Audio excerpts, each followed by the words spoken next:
Hello and welcome to the year 2025. With any luck, this will be the year that EU5 is both announced and released. We can but hope.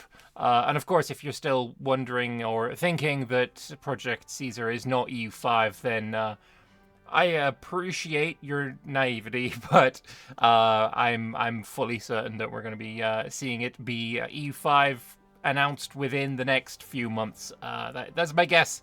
I'd like to know what you guys think, though.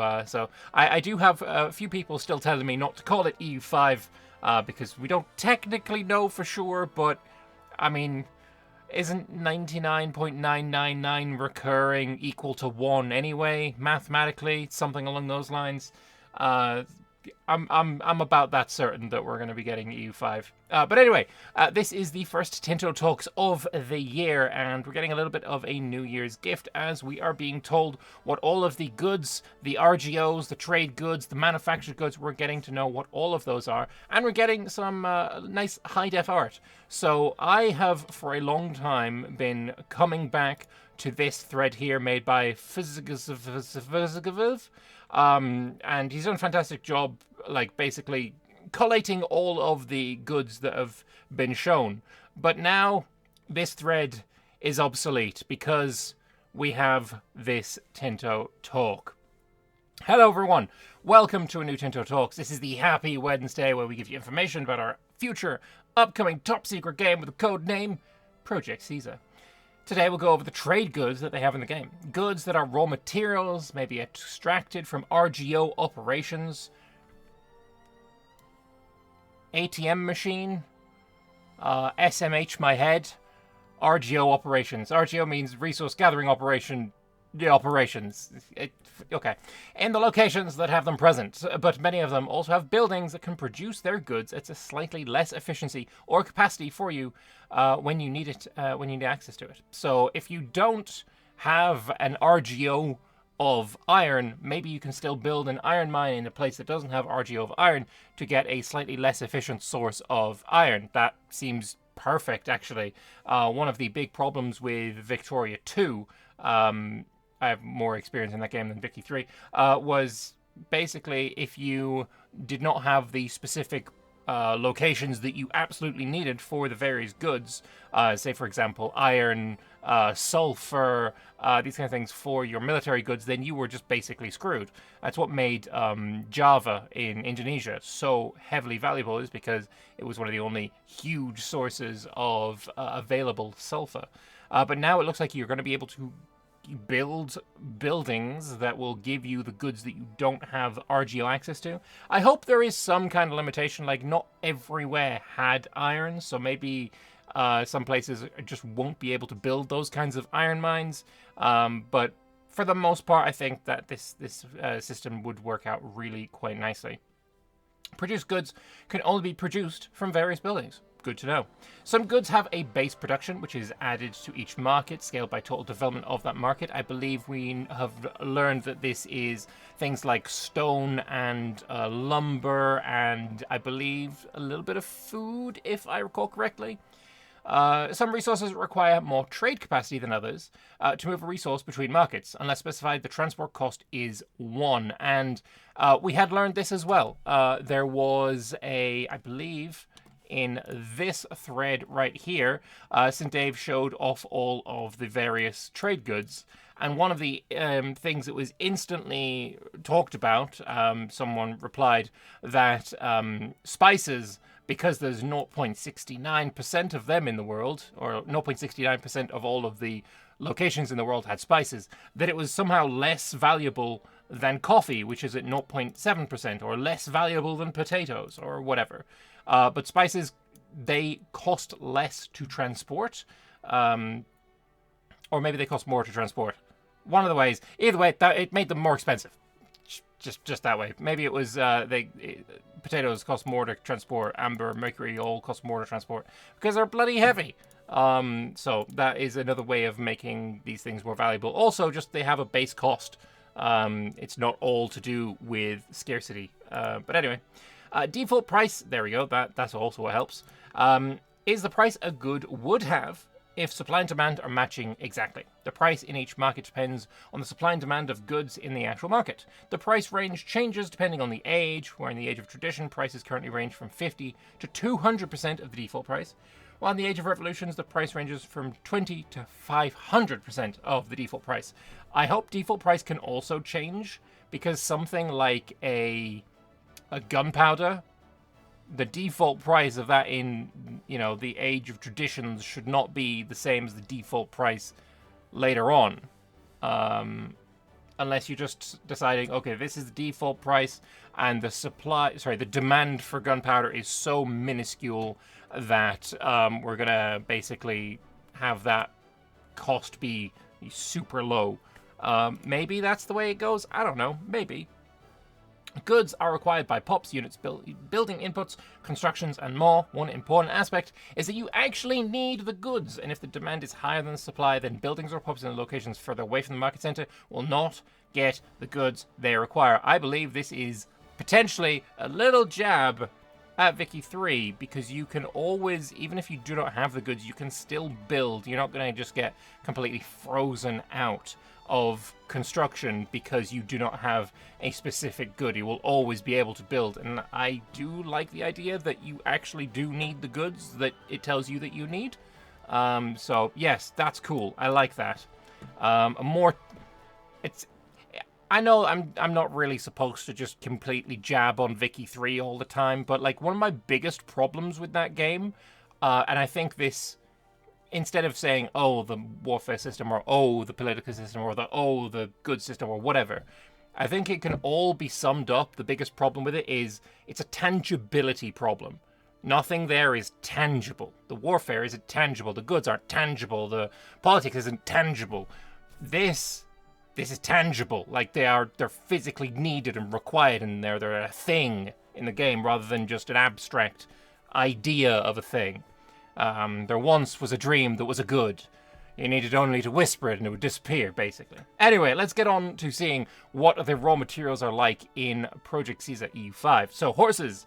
Default price is 3, transport cost is 2. Horses were domesticated at an unknown point in the Eurasian steppe around 6,000 years ago. Since then, they've been used by people for a wide variety of tasks, although the most important has been waging war. In that sense, the Middle Ages were the golden age of cavalry, as was closely linked to the development of feudal societies. Very cool. Clay's default price is 0.25, base production of 0.02. So this is a good that will always be made regardless. And I guess that helps you from getting completely stun-locked away from building things that require clay, because you'll always have a base production. Because no matter where you are, you're going to be able to make clay. It's just mud and frickin' water, right? Clay is a type of soil that's been used by humanity for the production of pottery and ceramics since prehistoric times. Another main use is in construction, in combination with other materials, or in the creation of bricks. Clay tablets were also one of the first writing methods invented, so its impact in the development of civilization is undeniable. Facts. Sand's default price is 0.5, base production 0.01, so that's another one that will always be made. Sand is one of the most common materials on Earth, and its uses are multiple and varied. It's been the most pervasive abrading material used to shape any kind of stone or metal due to it being coarse and rough, and getting everywhere. I hate it. As a component of any building materials, it's the main material for the production of glass, among many other uses. Yeah, sand, if you don't know, was one of the, like him saying here, using to shape any kind of stone or metal, right? One of the big examples of that in history is the pyramids. Specific, not the outer pyramidy bit, but the huge, colossal, massive granite stones that were very neatly shaped. These stones are hard to the point where copper, bronze tools just do nothing to it. So for a while, people were like, well, how did they cut them? Must have been fucking aliens or whatever. But essentially, what happens is you put sand in a little groove, and then you cut across the sand, and it's the minerals in the sand that does the abrasive cutting of granite. So that's how you can get a much harder, you can cut things that you shouldn't be able to, essentially. Anyway, stone, default price is 1, transport cost of 5, so this seems like it will be more expensive to transport. Base production of 0.01. I don't know why is sand not transportable? Is clay not transportable? Horses are transportable. Maybe they're not transportable, who knows? Stone has been one of the main building materials of humanity throughout all its history. Stronger, more durable than other options like clay or wood, it was the go-to material for any construction built to last. Buildings from long ago, like the pyramids, have reached our time, still standing due to the durability of the stone they are made of. Beautiful. Coal. Father Loris will be very happy to hear a mention of coal. And by the way, if you don't know who Father Loris is, I do a podcast called the 3 Moves Ahead podcast with him, or I am invited onto the 3 Moves Ahead podcast with him alongside Leanna Hafer to talk about Project Caesar. If you want to listen to any of those podcast episodes, we've done about a dozen so far. You can find a link to that in the comment section below, or not in the comment section, in the description. So I've mentioned it before, and then people have asked in the comments where this podcast can be found. Description. So it's usually there. Coal has a long history as a source of fuel, but it's not until the invention and dissemination of the practical steam engine that demand would take off. As the Industrial Revolution swept across Europe, the use and export or import of coal would become a major business and an integral part of a modern economy. Beautiful. Iron.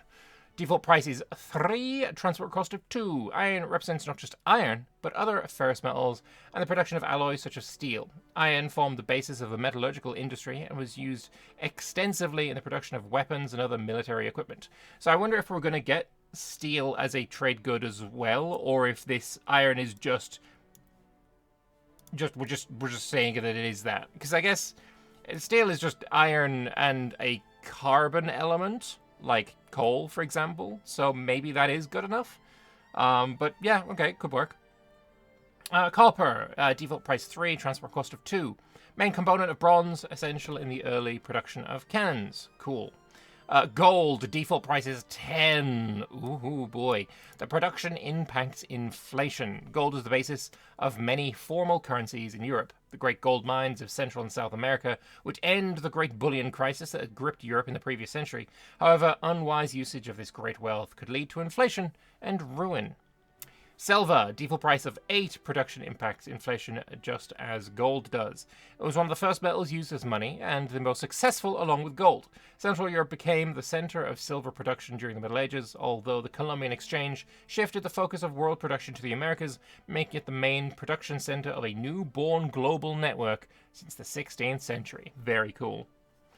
Tin, default price of 2, no transport cost there, no base production. I mean, base production for metals I don't think makes sense, but yeah, okay. Tin was used extensively for the first time in metallurgy as part of the alloy to obtain bronze 5,000 years ago. Later, it's been widely used to coat other metals and alloys such as iron, lead, or steel to prevent corrosion, as well as to make pewter, very common in tableware. Now for lead, also default price of 2. It's been obtained since ancient times as a byproduct of silver extraction by burning galena.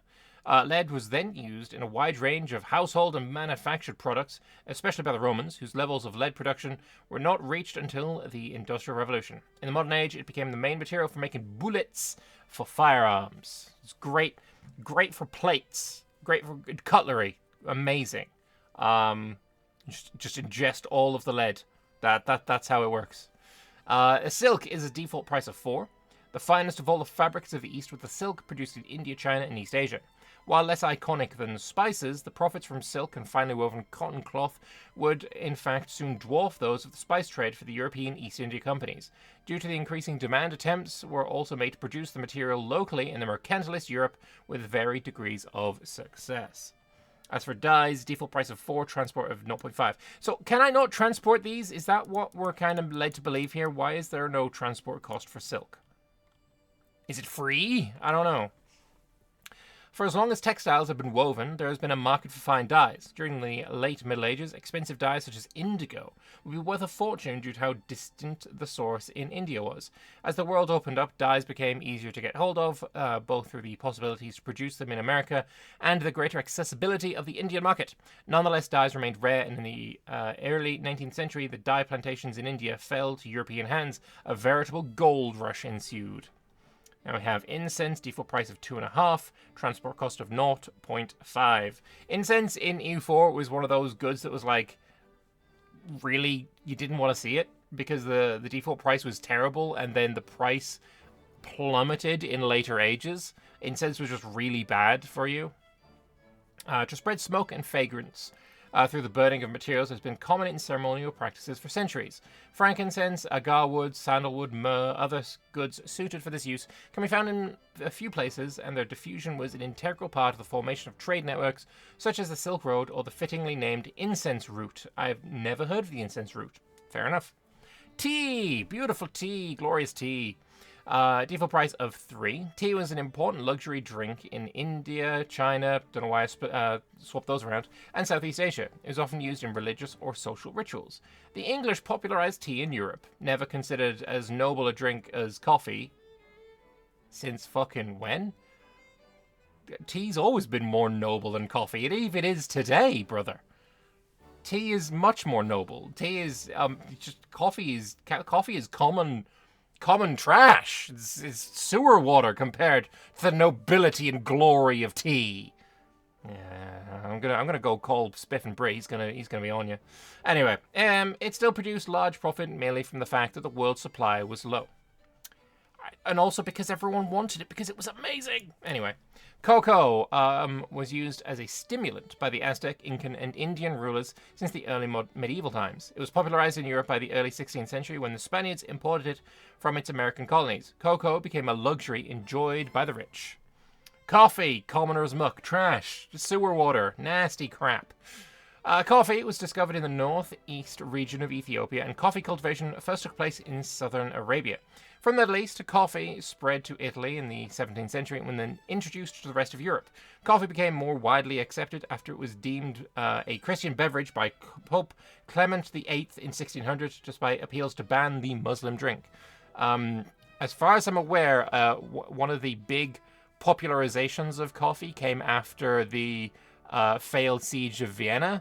The Sabaton song, then Waiting Till the Stars Arrived. That one.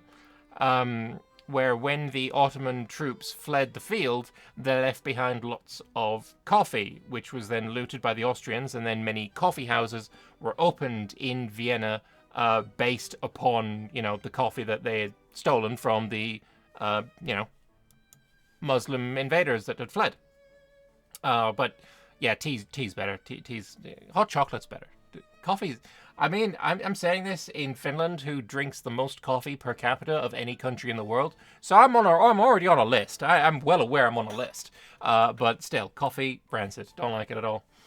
Fiber crops, default price of 2. Many different fibrous crops are used all around the world to craft a multitude of products such as sails, ropes, fishing nets, and clothes. Beyond their use to produce coarse textiles, however, many are also used as a core part of the production of finer textiles used in ceremonies, households, and elsewhere. Some examples are hemp, flax, jute, and sisal. Cool, loving it. Ivory, default price of 4. One of the main exports of Africa, apart from slaves. It was highly sought after by Europeans to use in various manufactured goods such as cutlery, gifts, small pieces of art, furniture, etc. This one's always funny to see if you go on the the EU4 subreddit or many of the old Facebook groups, and just search for mammoth. You'll get dozens upon hundreds of posts of people pointing to ivory in Iceland or Greenland and going, is this mammoths? No, walrus and narwhal, but it's very funny nonetheless. Fur. I feel like this could be a better picture. It doesn't look very furry to me. You know what I mean. I feel like this could be improved, this image. I like all the rest of them. All the rest of them have been great so far. Furs one of the basic elements of high quality and warm clothing. Skins from all kinds of animals were supplied initially from Russia, but more and more from North America, where beavers would be the prize of choice at least till the late middle 18th century. Lumber, default price of 1, base production of 0.005. Okay, that is a very low number. Lumber has been one of the main building materials for humanity throughout all of its history.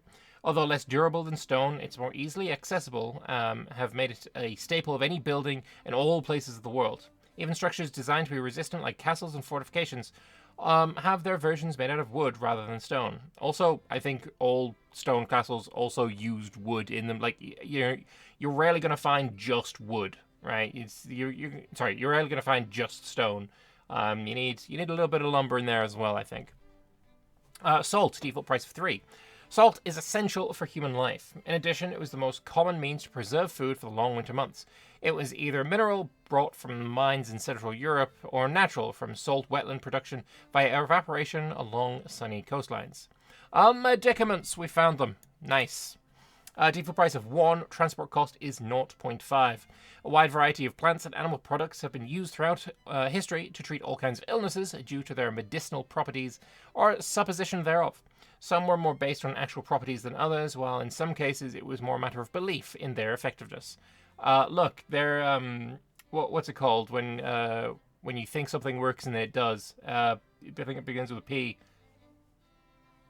I can't remember. I keep trying to say the word suppository, but it's certainly not that. Placebos work. Placebos work. So if you believe in something, sometimes that actually helps. I don't know. It's weird. Bodies are weird. Gems, default price of 4, transport cost of 0.5. Since the earliest of times, stones such as rubies, sapphires, diamonds, emeralds, jades, or pearls have been used in jewelry and ceremonial attire. For centuries, the only source of diamonds in the world were the fabled mines at Golconda. While not all precious stones are as rare, they are highly sought after commodities. Interesting that they got pearls here, but then pearls are its own trade good as well. They're produced inside different kinds of shelled mollusks. The resulting product is a hard, glistening object, ideally round but can take many shapes.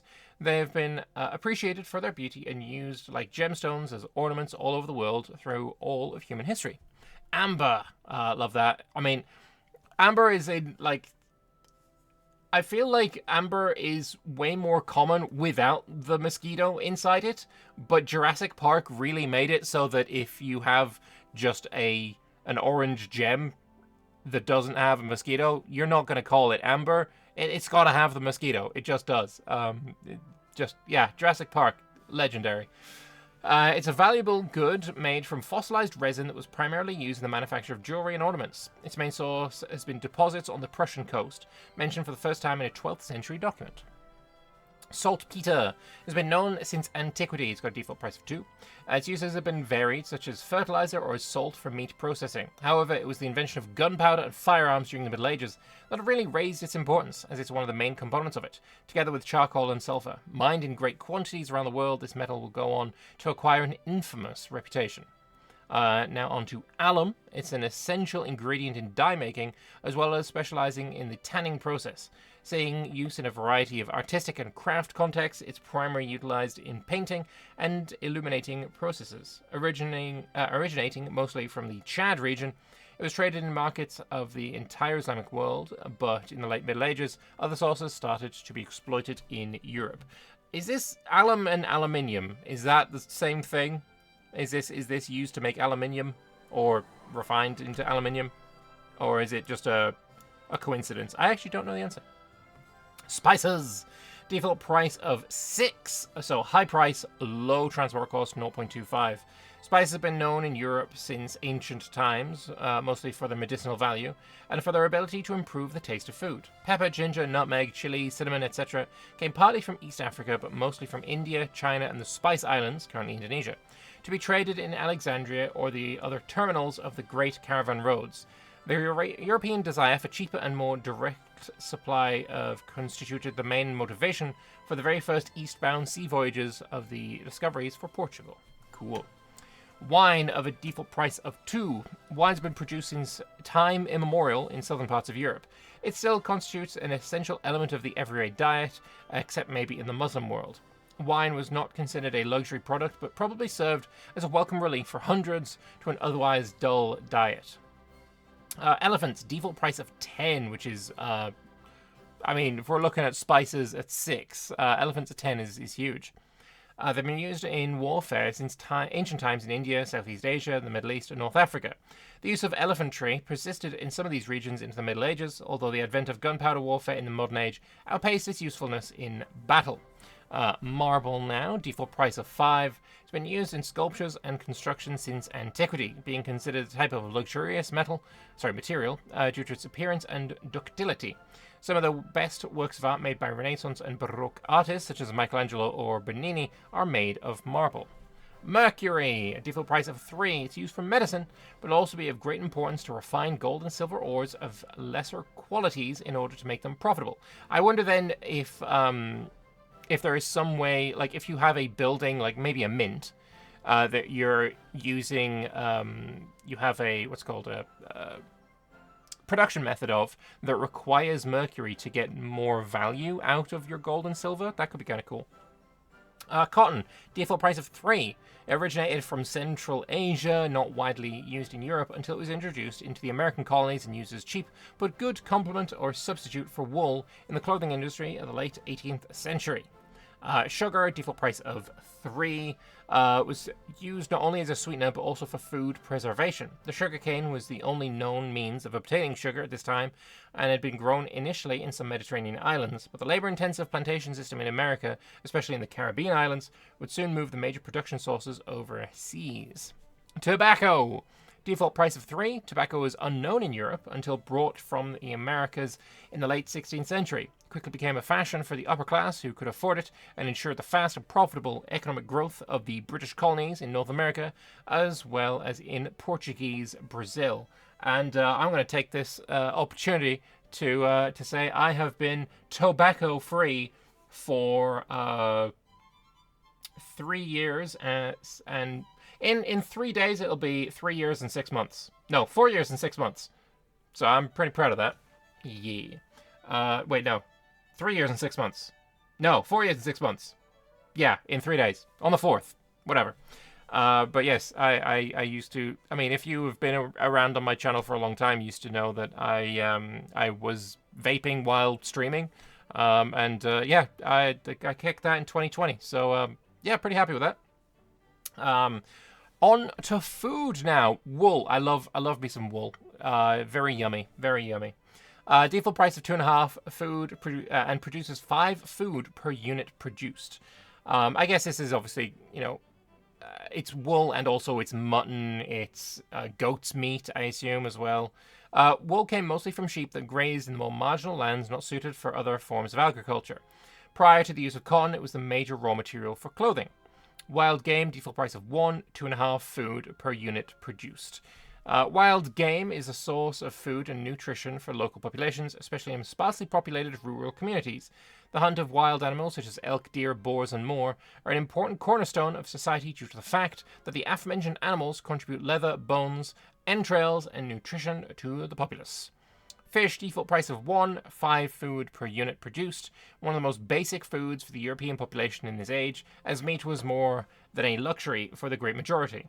Fishermen also provided the basic recruiting pool of the merchant and military navies for most nations.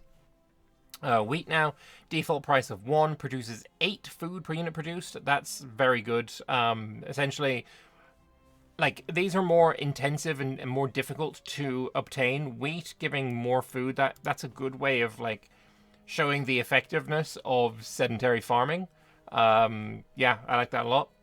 Wheat represents the vegetable foodstuffs that was a staple diet for humans and animals. Lack of it would always lead to revolts and riots. Other cereals and vegetable foodstuffs would later be augmented by tomatoes, corn, and even potatoes from America, offering a wider choice both in food and agricultural production varieties. I wonder then, rice is probably going to be the same. It's going to have more food per unit produced, I would imagine. But yeah, we'll see. Soybeans, default price of 1, produces 6 per unit produced. Soybeans are a type of legume that have been a staple crop in East Asia for almost 10,000 years. Their uses are quite versatile, as not only can they be eaten by themselves, but also milk can be extracted from them, which can be further processed into tofu. Soybeans can also be fermented into products such as soy sauce and miso. So, on all of the maps that we've seen, it's showed legumes. It's never shown soybeans, so maybe that has changed now, and legume has been more further refined, I guess, into soybeans on the map. That could be interesting. Maize, default price of 1/8 units of food. Is that essentially just corn on the cob, or is that something different? Because that just looks like corn to me. Cultivated plant that was originally domesticated in Mexico thousands of years ago. Maize was traded between the New and Old World with the arrival of the Europeans in the 15th century. Due to its enduring nature, as well as its higher dietary value, maize is destined to become a worldwide commodity. And then rice, 10 food per unit produced, as I expected. As type of grain that has been the staple food for Asia since the domestication more than 10,000 years ago. Didn't know that. I didn't know it was that old, but okay. It was also independently domesticated in Africa more than 3,000 years ago, and has been an important food source there ever since. It was brought to Europe through the trade with Asia as far back as classical antiquity, though it did not manage to supersede other types of grain there. Personally, I love a good curry, and curry is best with rice. So I am a big fan of rice. So whoever domesticated it 10,000 years ago, good on you. I like you. Sturdy grains, default price 1/5 food per unit produced. It's a different kinds of cereal grasses that have been domesticated in many parts of the world at different points ever since the Neolithic. Their greater resistance to poor quality soils and dry conditions have made them into a more important food source in semi-arid regions compared to other types of grain. And now we have legumes. Okay, so soybeans are separated from legumes, but it's still just legumes. Default price 1/5 food per unit produced. Various civilizations across history have utilized legumes as a substantial source of nutrition for thousands of years. Much like maize, Europeans were introduced to new types of them with their eventual arrival on the shores of the New World. Legumes were not only filling, but also cheap to produce and move on ships. So why are you not showing us the transport cost? Curiosity. Potatoes, default price 1/8 food per unit. The potato is a starchy tuber domesticated around Lake Titicaca by the native peoples of the Andes. It helped the rise of the Andean civilization thanks to its hardiness and high caloric density. After the Columbian Exchange, it spread all around the globe, and by 1750 it was a staple food in Europe, facilitating its 19th century population boom and collapse in certain places. Less said about that, the better. Livestock, default price of 1.5, produces 8 food per unit produced. Since the dawn of history, the care for domesticated animals has been one of the main occupations of humanity. Livestock includes everything from cows and horses in rich agricultural areas to the herds of pastoralists in the Great Plains and deserts of the world. We've obviously seen livestock in EU4, so it's obviously not coming as any great surprise. I will say I kind of prefer the EU4 image for livestock than just the head of a cow. Just, I don't know, just a preference there, let's say. Olives, default price 1 for food per unit. They're harvested from trees of the same name, which have been cultivated around the Mediterranean Sea for thousands of years. Highly appreciated in gastronomy, especially the olive oil that is used to cook and dress a wide range of foods in Mediterranean cuisine. Dates, default price 1 for food per unit. They're a type of fruit harvested from date palm trees, which grow in semi-arid but fertile terrains throughout the Middle East and North Africa. Dates are widely used in the different cuisines of these regions. Fruit now, default price 1 for food per unit produced. They cover a wide range of products. I just became Jonathan Wass there, such as citrus, bitter and sweet oranges, apples, and more. For many, these products would be unattainable and a source of nutrition only for the elites.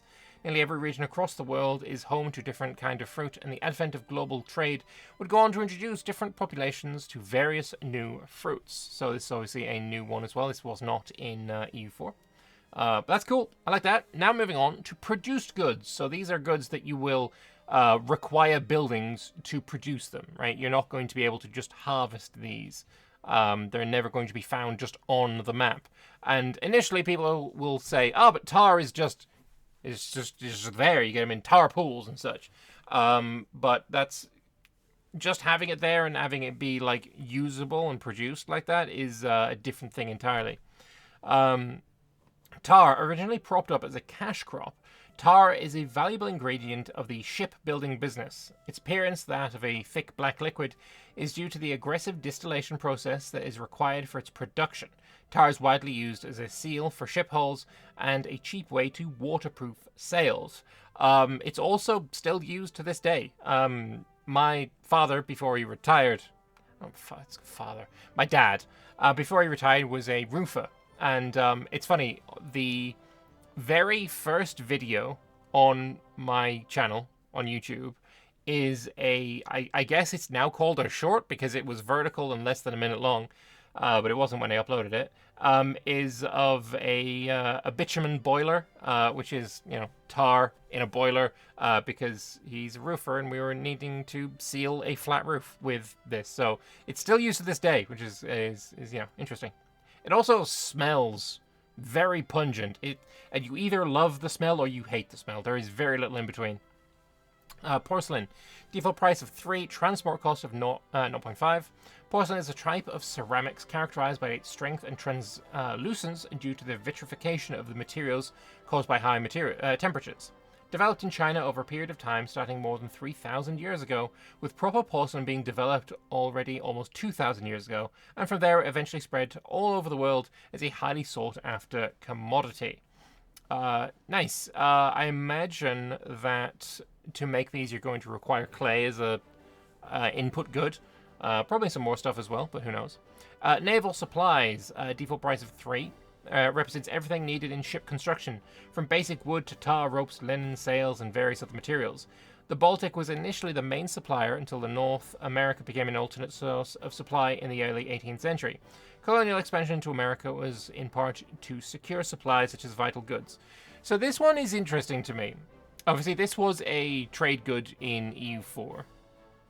But things like wood, okay, we've got lumber. Tar, we got that. Rope is probably, we're going to be looking at the fiber crops to get these. Linen, cotton or wool or whatever. Sails, is the linen not used for the sails? I don't know. So I guess to make these, you're probably going to have a building that inputs all of these to make naval supplies. I'm very much looking forward to the production chains in this game. It looks like it's going to be very interesting. Got Firearms, default price of 3. Conception and arrival of guns change the dynamic of battlefields. Wars waged across Asia and Europe will now be subject to cultivating, importing, and harnessing the potency of gunpowder. Guns have become a natural evolution of warfare, an essential part of protecting the sovereignty of domains across the earth. We have cannons as well, which it used to be the same thing, and then people complained or suggested that guns and cannons be separated, and now that is now the case, which is I like very much. Although siege weapons have existed since antiquity, the discovery of gunpowder has given rise to some weapons with a potentially destructive power that has never been seen before. The ability to throw bigger projectiles at greater speed and distances than ever before will make all but the sturdiest of fortifications quickly fall before them, without mentioning the effect those projectiles can have when fired towards armies themselves. Cool stuff. Weaponry. This was called basic weaponry. I think it's now just weaponry. Various weapons such as swords, pikes, bows make up the core weaponry of every army. The techniques behind their creation are an art refined through the ages. Despite that, and regardless of how different the era may be, weaponry will always be a vital instrument to protect one's independence. Cool stuff. A lovely little halberd there. Glass, default price of 2, transport cost of 0.5. Oh, and we do have steel. That's cool. Glass has been valued for centuries as a useful material for art, architecture, or simply the crafting of vessels for daily use. Eventually, as glass-making techniques improved, glass will also become crucial to the scientific field of optics, with glass lenses being used in the fabrication of spectacles, telescopes, and a plethora of other devices with wide-ranging applications from maritime navigation to the natural sciences. Steel, default price 5, transport cost of 2. Widely used for the crafting of weaponry and guns. Various of its qualities are used for different weapons. Blunt steel for axes and high-quality steel for swords and knives. As such, steel is also employed as the main metal for the forging of equipment and tools. Cool stuff. Cloth, default price of 3, represents the various fabrics and clothing made from wool and linen. Later, cotton, imported from India and the Americas, became a major material for cloth. Fine cloth was traditionally a market of status and for the elites and wealthy classes. Textiles such as damasks, mousselines, or brocades were marketed and replicated throughout the world as a very profitable business in the Middle and Modern Ages. Good stuff. I like the art for this. It's very similar to the EU4 one, same color as well. I appreciate. This was red in EU4, which obviously doesn't make so much sense because I think the cloth is just your basic bitch stuff, and then fine cloth is I've added dyes to it, especially making it purple. Obviously, purple being the most expensive dye of the period. Liquor, alcoholic beverage produced by distillation of various different types of products of plant origin. Distillation is done to increase the alcohol by volume. Popular liquors distilled and consumed around the world were gin, rum, whiskey, vodka, tequila, or shoshu. I have no idea if I pronounced that correctly. I apologize if I did not. Beer has been a pillar of gastronomy since it was first brewed in the Neolithic. It became a widespread drink in the Middle Ages and was the object of the oldest food quality regulation still in use, the Bavarian Reinheitsgebot. I think I pronounced that really well. Like, usually when I pronounce something terribly, I'll be like, oh, I pronounced that perfectly. I think I actually did. Look, if you're German, let me know how I did. Slaves. Definitely a production good, yes. Slaves have been a trading commodity since antiquity, but demand increased sharply in the late 16th century when slaves offered one of the cheapest sources of labor for European plantations in the Americas. On to paper now, default price of 2. It's a necessity for all types of advanced accounting, administration, and diffusion of knowledge. The process of its production was originally devised in China and then slowly made its way to all corners of the Old World. Far superior to other types of writing materials such as parchment, the large-scale production of paper requires a specialized set of skills and equipment, making it rare and sought-after commodity. Books now, default price of 5. They've been one of the main custodians of human knowledge since writing was invented thousands of years ago. They are usually made of leather, parchment, paper, or other plant fibers. The invention and spread of movable type printing systems in the Middle Ages made books much more widespread and accessible to the population. Jewelry, default price of 5, transport cost of a 0.5, represents the set of regalia or ornaments that are crafted by skilled smiths using jewels and precious stones. Their value is often associated with high social standing and even royalty. Leather, default price of 3, one of humanity's earliest discoveries. Leather is largely used in the manufacturing of clothes, footwear, and decoration. Its success is largely attributed to the high level of comfort and durability, eventually becoming the choice material for the making of dinner-related furniture, due to the leather being easy to maintain, while being resistant to absorbing food odor. Also, I have a leather chair. It's quite nice. It spins and reclines and squeaks. Anyway, tools.